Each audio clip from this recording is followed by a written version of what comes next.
Good Monday morning, multipliers, and welcome to the show. Today we're talking about Facebook that is just running the democracy. A little bit of sad news.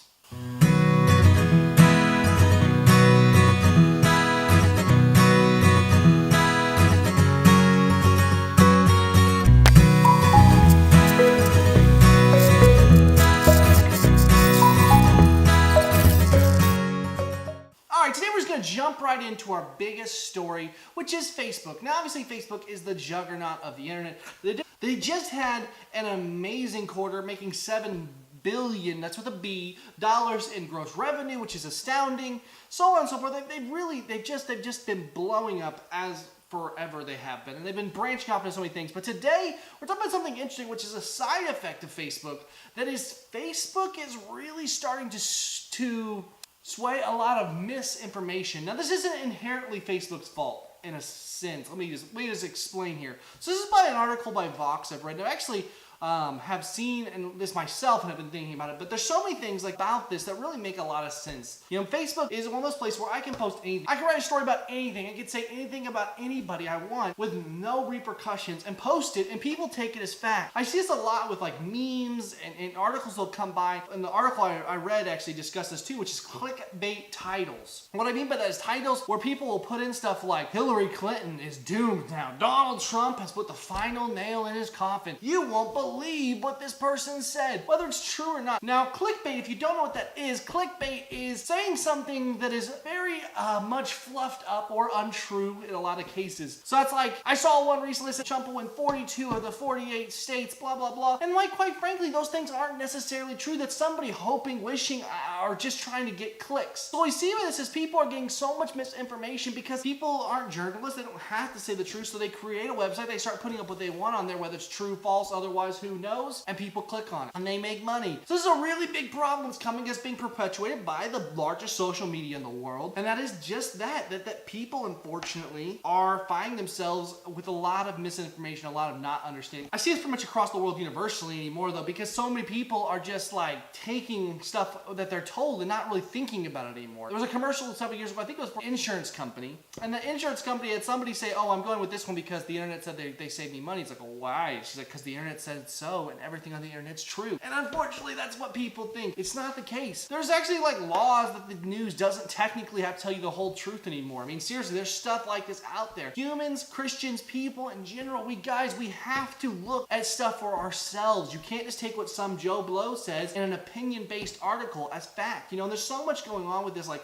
Glenn Beck's whole thing about we should vote, about like, you know, why he thinks we should vote for Hillary now because of some long distance plan of reuniting Republicans. I don't know. I don't want to play that game, guys. I'm tired of playing these games all around of just this and that and all this craziness. I just want to get to the truth and know what I believe. And that's what we're going to do here for you, hopefully. We're going to do our best to bring you the truth every single day and have a conversation with you, because it's just stupid to dwell in this place, guys. All right, guys, and on to our final story of the day. There's just been so much stuff going on around the world right now in the sense of police being shot. The Iowa men with the 2 police officers up in Iowa. I can't remember where the other one was, but there was another one. And then just recently, 3 soldiers were killed on the way to a training mission in Jordan. They were attacked. One of those people I actually went to high school with. He was older than me. His sister was in my grade. So it's just so sad to see. You know, my condolences goes out to all those families, the Llewellyns especially, since I know you all personally. I am so sorry for your loss. It's just so sad to see what's going on in our world. This just utter and complete just hatred of everything. You know what I mean? It's just so much just going on right now, guys, that we have to unite to something. Today was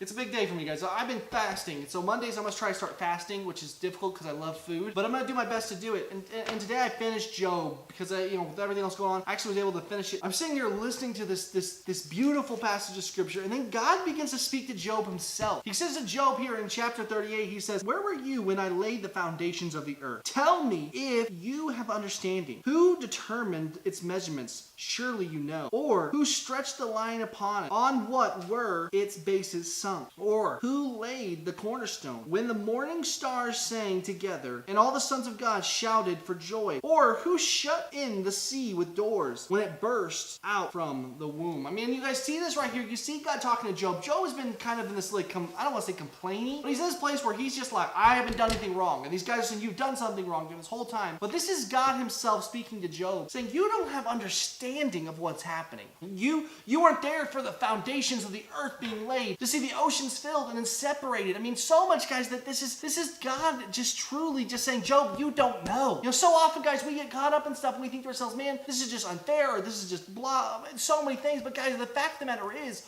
we don't know. I can sit back and pick apart every single thing in my life and everything I know and say, God, why?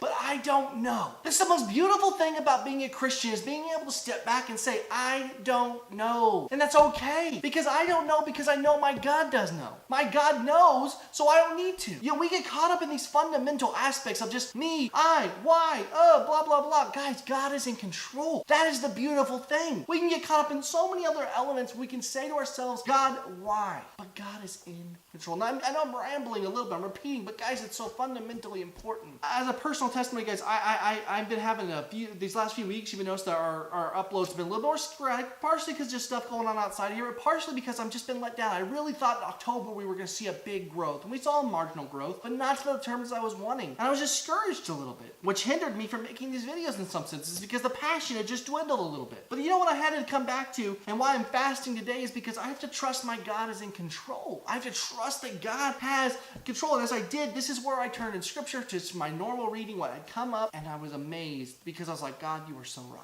I don't know. I don't know how. I don't know why. I don't know where I'm going to get there, but I know that you're in control. And then who am I to question your timing or your greatness or anything? You are in control, God. And I say, guys, I'm telling you what, sometimes in your life, you're going to, and every day, we have to go here to this place and to say to ourselves, I know God's in control.